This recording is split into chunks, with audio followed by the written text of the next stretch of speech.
أعوذ بالله من الشيطان الرجيم. بسم الله الرحمن الرحيم. كتاب رياض الصالحين. باب سنة الظهر. عن ابن عمر رضي الله عنهما قال: صليت مع رسول الله صلى الله عليه وسلم ركعتين قبل الظهر والركعتين بعدها، متفق عليه. وعن عائشة رضي الله عنها أن النبي صلى الله عليه وسلم كان لا يدعو أربعا قبل الظهر، رواه البخاري. وعنها رضي الله عنها قالت: كان النبي صلى الله عليه وسلم يصلي في بيتي قبل الظهر أربعا، ثم يخرج فيصلي بالناس، ثم يدخل فيصلي ركعتين، وكان يصلي بالناس المغرب، ثم يدخل فيصلي ركعتين، ويصلي بالناس العشاء، ويدخل في بيتي فيصلي ركعتين، رواه مسلم. وعن أم حبيبة رضي الله عنها قالت: قال رسول الله صلى الله عليه وسلم: من حافظ على 4 ركعات قبل الظهر و4 بعدها حرمه الله على النار،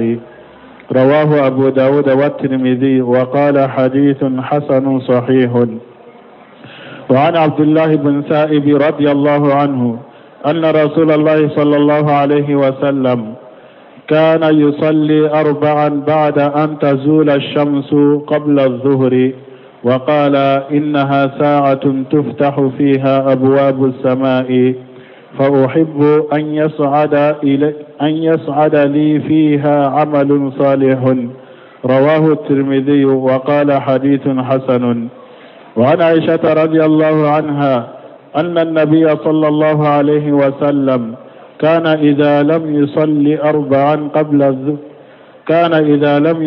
4 قبل الظهر صلىهن بعدها، رواه الترمذي، وقال حديث حسن. بسم الله الرحمن الرحيم، والصلاة والسلام على نبينا محمد وعلى آله وأصحابه وسلم تسليما كثيرا. سبحانك لا علم لنا إلا ما علمتنا إنك أنت العليم الحكيم. أستغفر الله الذي لا إله إلا هو الحي القيوم وأتوب إليه.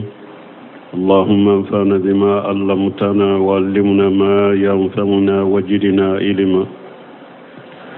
biye tarata suye hijriya bakele ani kemenani ani binani ani duru saharu rajaba ninye hijra sankalo wolon fulana bisuinye onani nay miladi nasaraw ka jate ba fulani muga ani nani sankalo folo bisunyo tani woronay ambe dawda gu masjid raja ambo kono darasube imamuna an-Nawawi rahimahullah ka kitabu kono Riyadu Salihin bonda minna ko babu sunnati juhuri ko sallifana nafila munumbe sallifana anni ibn Umar radiyallahu anhuma kadi samina Abdullah ibn Umar ma alaka jekabu fula bema قال: صليت مع رسول الله صلى الله عليه وسلم ركعتين قبل الظهر وركعتين بعدها، متفق عليه. ko ale sallira kafara cidenka karakan fura salli kafara cidenka salli fananye ko ale yarakan fura salli kafara cidenka salli fana kofe. ni hadisa muttafaq alayhi Bukhari Muslim bennala. wa an Aisha radhiyallahu anha anna an-nabiy sallallahu alayhi wa sallam karisa minamba Aisha tuma alaka je kabwama kunna binyumalaka tanuna kisibaka kana la yadau 4 qabla juhri, rawahu al-Bukhari. amba Aisha ko ciden tunte arakan nani salli fananye ko tu ciden tunte otoy wakati benate tamal abo sallire. وعنها رضي الله عنها كارسمنا باي عائشة ملكة جيكابوما قالت كان النبي صلى الله عليه وسلم يصلي في بيتي قبل الظهر 4 أمبا ستوكو كوتشيدن تنبي صلي عليك السوكونو كو أبي أركناني صلي ثم يخرج فيصلي بالناس وكوفي أبي بو أبي صليني مغوية من يصلي فنا صلي ثم يدخل فيصلي ركعتين أكو صلي فنا صلي لين كوفي تشيدن بدو عليك السوكونو أبي أركن فلا صلي وكان يصلي بالناس المغرب كوتشيدن تنكر بفتور سليني مغوية ثم يدخل فيصلي ركعتين وكوفي أبدو عليك السوكونو وينبا يشتوى أبي كوفتيدن فتور سلين كوفي أبدو عليك السوكونو أبي ركعن فلا صلي ويصلي بالناس الإيثاء أمبا يشتوى كوتشيدن تنبي سافو سليني مغوية ويدخل بيتي فيصلي ركعتين أبدو عليك السوكونو أبي ركعن فلا صلي رواه مسلم حديثين بو وأن أم حبيبة رضي الله عنها كارثة أم حبيبة ما مؤمن بعد ولك جيك بواما قالت قال رسول الله صلى الله عليه وسلم ألك تشيدن ولك تنونا كسبك من حافظ على 4 ركعات قبل الظهر و4 بعدها حرمه الله على النار أم حبيبة ko ciden ko ni mogo min yi janto arakannani salli fana nye arakannani salli fana kofe ko ni mogo min ye nunun koloshi ka to kuke ko ala be haramuya tasumama arawahu abu dawud wa turmiji wa qala hadithu hasanu sahih abu dawud ya hadisa mbani turmiji ko hadisa inkanyi asahalendo وأن عبد الله بن سائب رضي الله عنه كارثة عبد الله بن سائب ملك جيكابواما أن رسول الله صلى الله عليه وسلم قال كثير لك تنونا كشبك يصلي 4 بعد أن تجول الشمس قبل الظهر وكثيرن تنبركنا نصلي نتلي جننا كسانكبا چمانچ بلا سنا كصلي فنصلي وقال إنها ساعة تفتح فيها أبواب السماء وكيدن كو باسكو يوغتي دي كو سانكبا دابي يلي وغتي فأحب أن يشهد لي فيها أمل صالح كيدن كو لي بافي أكبر نما دوكا يلني وداي يلي رواه الترمذي أبو وقال حديث حسن أكو حديث روكاني وأن عائشة رضي الله عنها كارثة من عائشة ملكة جيكابواما أن النبي صلى الله عليه وسلم كون نبي ملكة تنونا كسباكا كان يجالم يصلي 4 قبل الظهر صلاهن بعدها كوتشيدن تنكرا نام أركناني صلي فنانيه كو أبي وصلي فنكوفي رواه الترمذي أبو وقال حديث حسن أكو حديثين كني شرحه نندو نني حديثه كسره لا قال المؤلف رحمه الله تعالى باب سنة الظهر مؤلف النووي على كنما أكو كن يبونده كسلي فنا سنة كنافلة وذكر أحاديث متعددة أي حديث جاتوفو كلها تدل على أن الظهر لها 6 ركعات نني حديثا نونم بيبا يرا يه حديثا جاتي منوفو وبيبا يرا كو سلي فنا كو أركان وورو نافلة أركان وورو كو أبي سلي فنا يه 4 قبلها بسلامين أركناني سلي فنا يه ni salamu fulay me ta rakannani la nyine yemunye arakannani inte tugu nyogonna de ibe fula de salli katahiyake ka salamu bila ibe fula wore salli katahiyake ka salamu bila warakatani badaha anini salli fana salli ibe arakan fula salli fana kofe nani mimbanye ani fula min ba kofe o ye woroye وأنه إذا نشأ الإنسان أو فاته الأربع التي قبل الجهر فإنه يصليها بعد الجهر حديثا نون كوننا حديثا يا يرفنا كوني مغمي إكلا دا إبه أركناني صلي فنانيه ني نانا أركناني ما سيكو صلي فنانيه أقوب أركناني نيدا إما سيكو صلي فنانيه ibu salli fana kofe misali la nana salli fana nyara kannani ma salli ube ebena wakati mi iye almamini jama soro salli fana salli la ete se ku salli tuguni utara kida donc ni salli fana salli bana iye ka jikiru ke kaba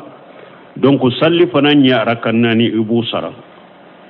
li anna arwatiban tuqda kama tuqda al faraidu parce que min ye nafila munun be fardaw nofe u be sara n'u taara k'i da u be ɲinanu ko u be sara komi farda be sara cogo min walakin qad warada fi hadith akhrajahu ibn majah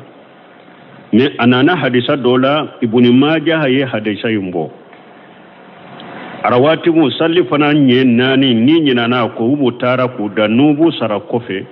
hadisa don nana ibn majah kunu munyu sara cogo fo أنه يبدأ أولا بسنة البادية ثم بسنة القبلية وحديثا يمونيرا بن ماجه يحديثا منبو كتاب الصلاة باب من فاتته الأرض قبل الجهر من حديث عائشة بن ماجه يحديثا ينفو مانا كايرا سلي فنانيه أركناني نينانو كوبو تاركي دا أنكو إكو سارا سلي فنكوفي mais nubu sara salli fana kofe ube sara cogodi salli fana kofe arakan fula ibe ulu de ke folo iba damina ulu de la folo parce que ulu de bu ka yorola ni salli fana sallira iya jikaru ke salli fana kofe arakan fula ibe ulu de salli folo ni ulu salli o kofe arakan nani minni nyinana ko na be salli fana nye ube taraki da na be salli fana nye o kofe be ulu fana salli فمثلا جئت لصلاة الظهر والإمام يصلي مثالي لا إن أنا صلي فانا صلي لا الإمام باكي كمغو صلي ولم تتمكن من الراتبة قبل الصلاة وإما شكا صلي فانا نيارا كناني صلي فانا نيما سكو صلي نقول أنبا فوي مسيسا صلي إكا صلي كفر الإمام جمكا فإذا انتهيت من الصلاة واذكارها ني اتلالا صلي فنا صلي كوفي جكر منون بيتلالا أولو فنا لا فصلي ركعتين اللاتين بعد الصلاة ولا أركع فلان من بيصلي فنا كوفي بي أولو صلي ثم صلي ركعتين وركعتين للذي قبل الصلاة وكوفي يبي أركع فلان صلي كسلامو بلا ka arakan fulawre salli ka salamu bila mana munum be salli fananye o ko fe bu salli haja huwa sunnatu ninde ye sunnay donc ninde ka famu ninde ye sunnay awa bo cogo da fana misali la andel la kafo minye jamu kera sisa safo wani futuri farala nyogonka jamu kera ni e ba fe sisa ka jamu ka arawatibu nunu kusara parce que salli safo ko fera kan fulate wa futuru ko fera kan fulate woni e ba fe kulu salli sisa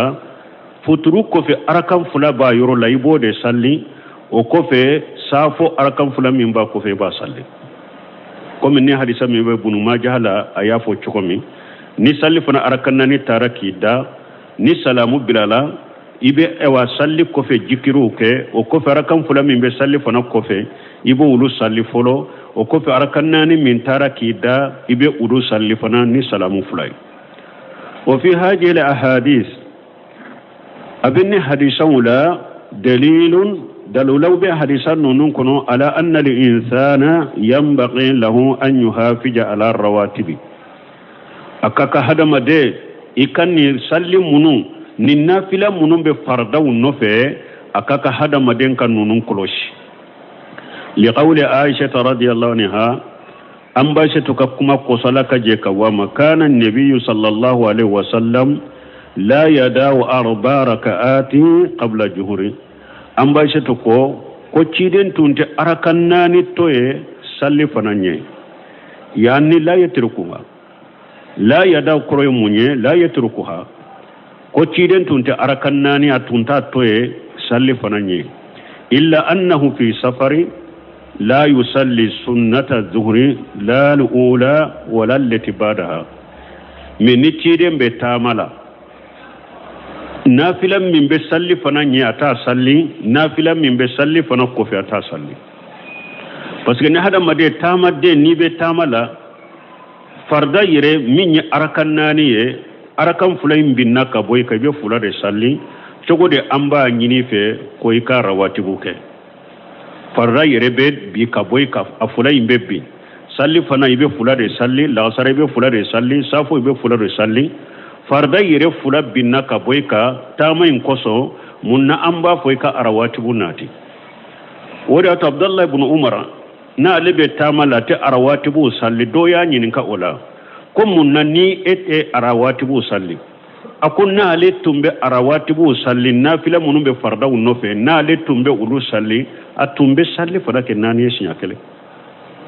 e farda nyire fula tora yeo janko donc arawati bu wala nafila munum fule nenye nube farda kofe salli fana nye nani salli fana kofe fula safo kofe fula futuru kofe fula nunum be bitamala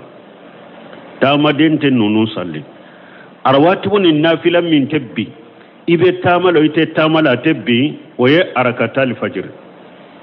ciden be tamala te tamala obe salli tama tobbi wotiri tama fana tabbi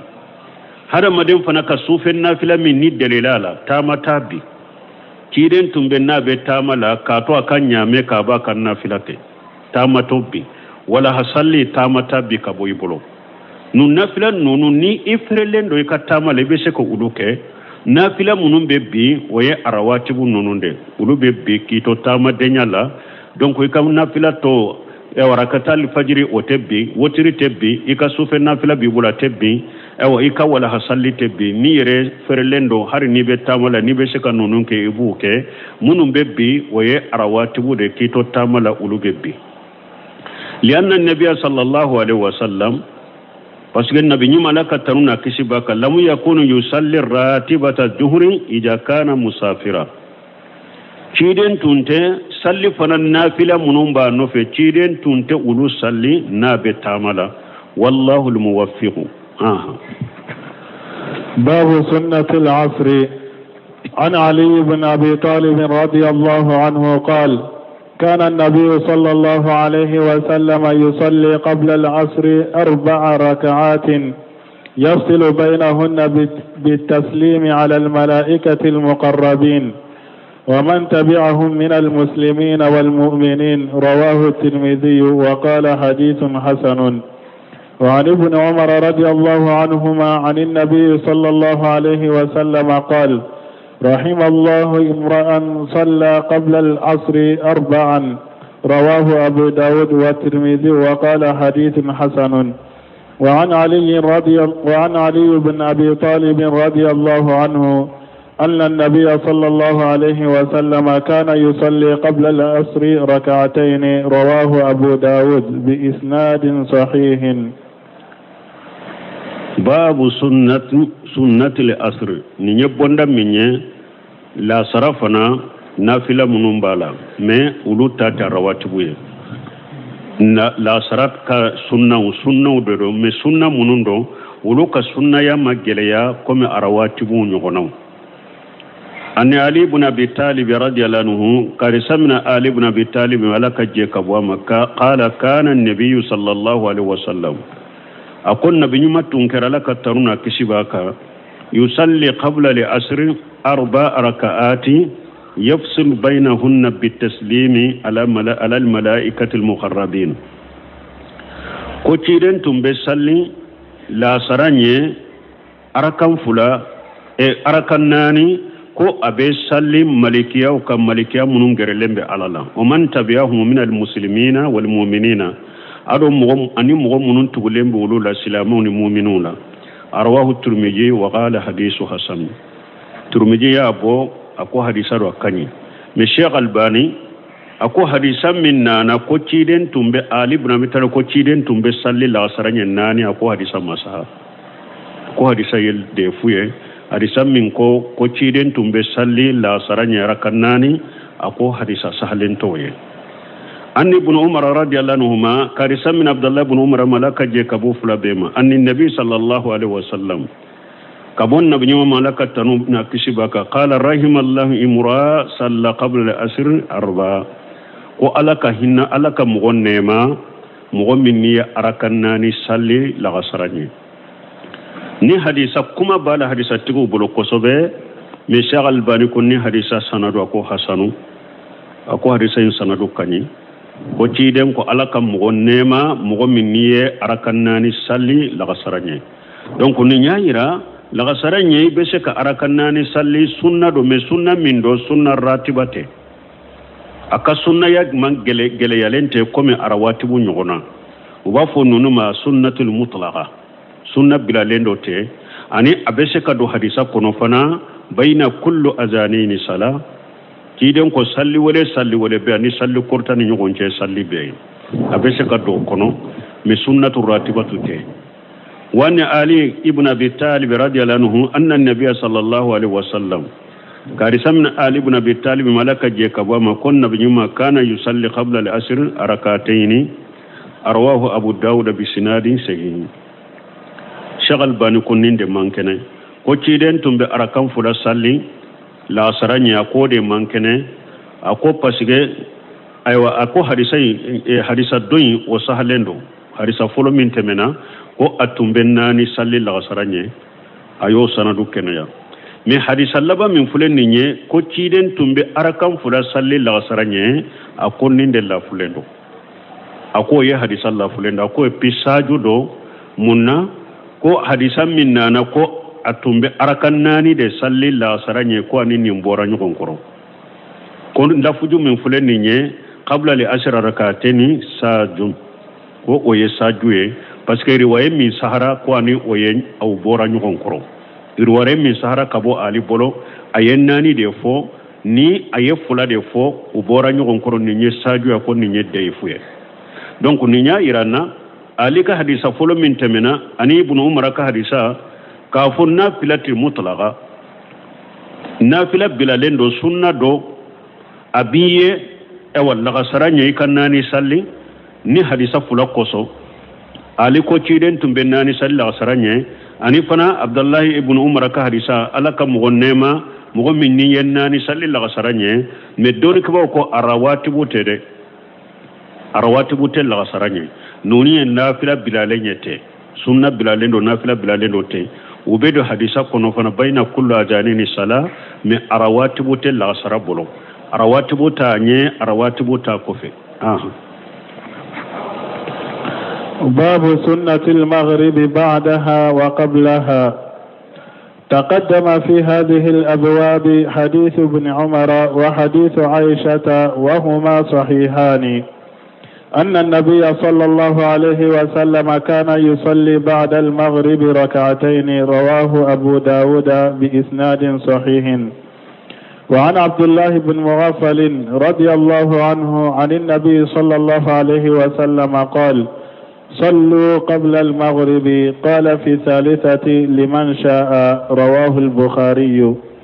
وعن أنس رضي الله عنه قال لقد رأيت كبار أصحاب رسول الله صلى الله عليه وسلم يبتدرون السواري عند المغرب رواه البخاري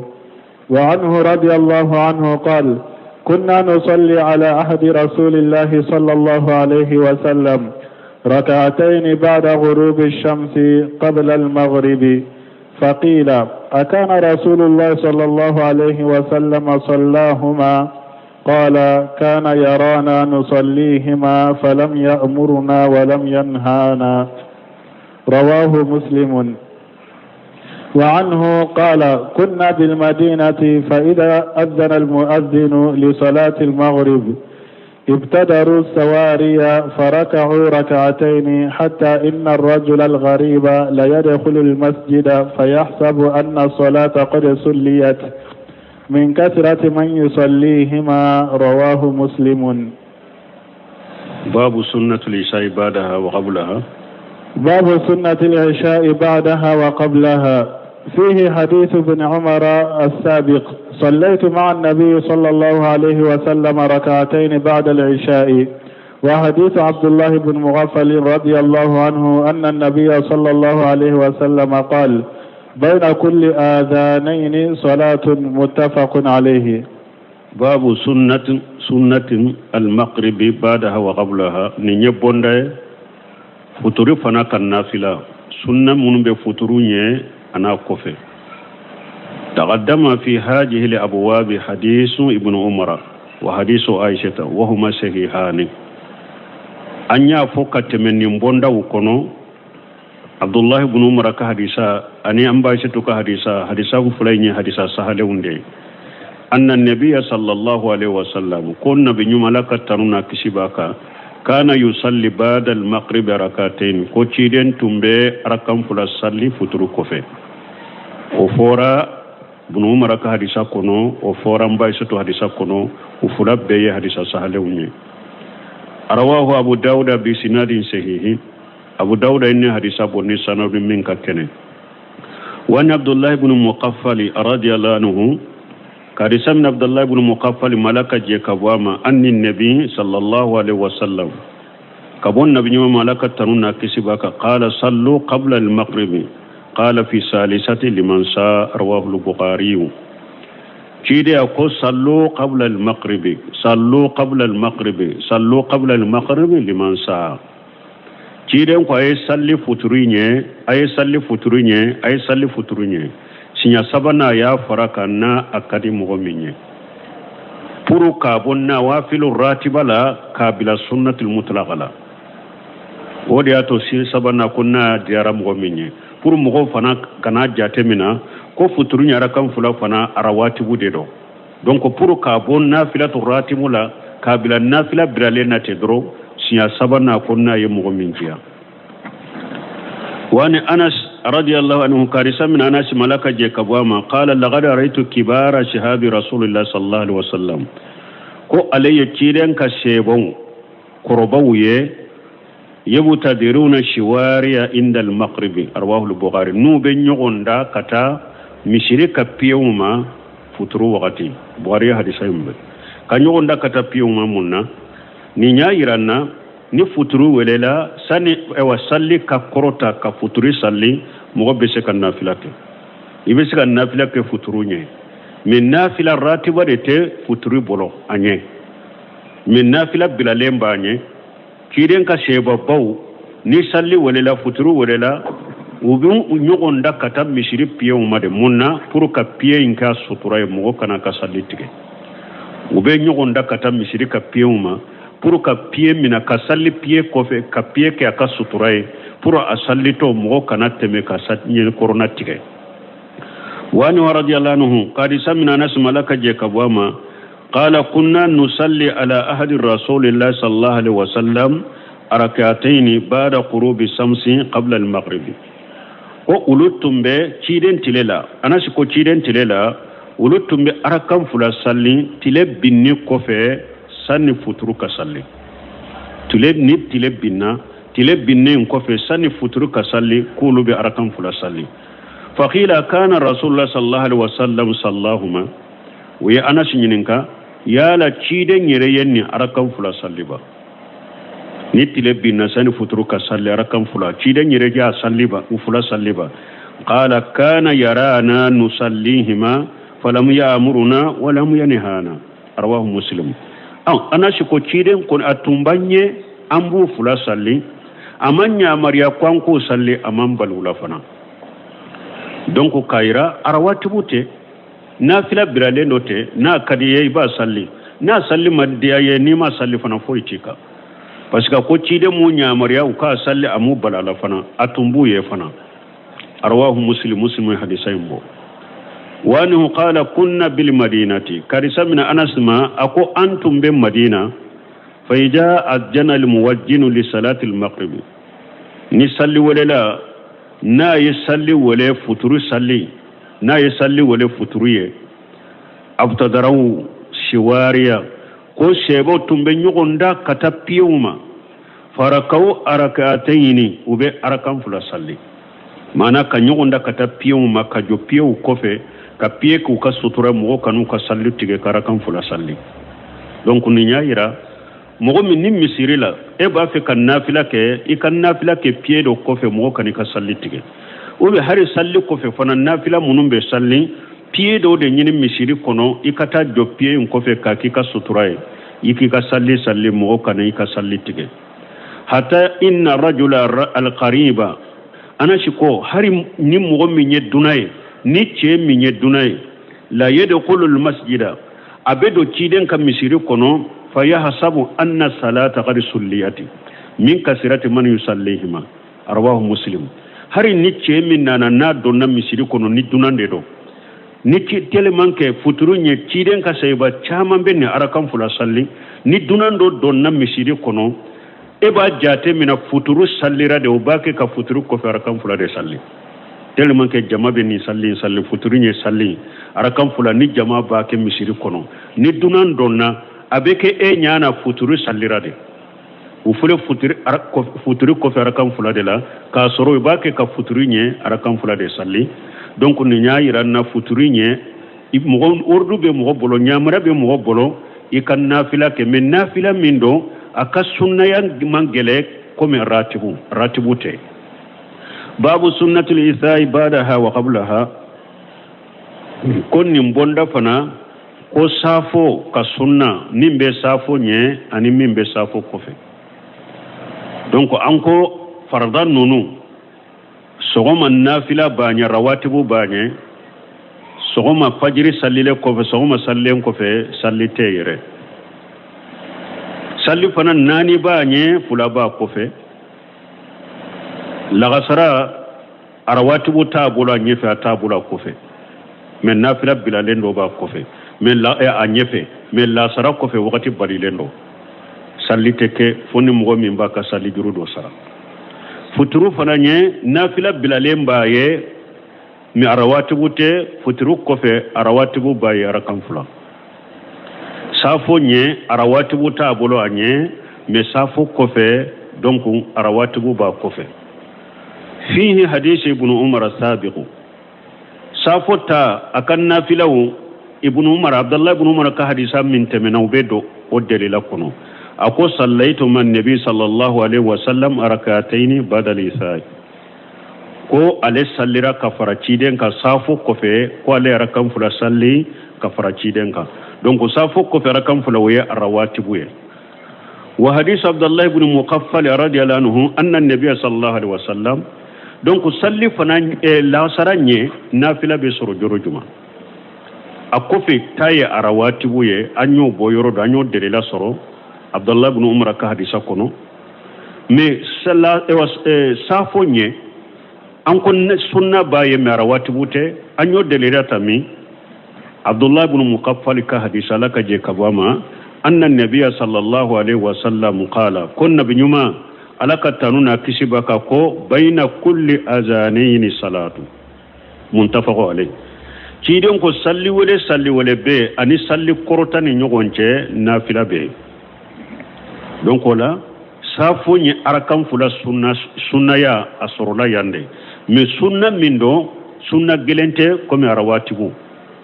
sunna bilalendo te nafila bilalendo te na kadimi nyei ba ke na mandiye ba toy me arawatibu ya kofetade asrahu هذه الأبواب في بيان سنة العصر والمغرب والإساء أبيكم أنت من حديثا منونا نمبوندا سبا من فلنيني من يسره بغاية سيق محمد بن صالح وثيمين رحمه الله أي بوندا نونم بيكا حديثا وكسره سرمان دوية نمبوندا خنو أكو نمبوندا منو فلنيني لا سرا كسنة أني فتري كسنة أني سافو كسنة وقد سبق بيان سنة الفجر وسنة الجهر أكو أياسر أنيا بانجي فجر كرواتب يمين ينيو فو صلي فنتا يمين ينيو بانجي فما لأشر فمن سنن قبلها أن يصلي الإنسان 4 ركعات استناسا بهذا الحديث أكو مني لا سرطاي ko sunna do mogo ika arakanani salli la saranye pour que inyere nyana fi bon ni hadisa juma arahimallahu yumra salla qabla al-asr 4 ciden ko laka mogo nema mogo min ni arakanani salli la saranye donc la saranye ni arakanani sunna do ni hadisa ko so ika salli ma rawatibute wa hadhihi al-jumlatun du'aiyatun ya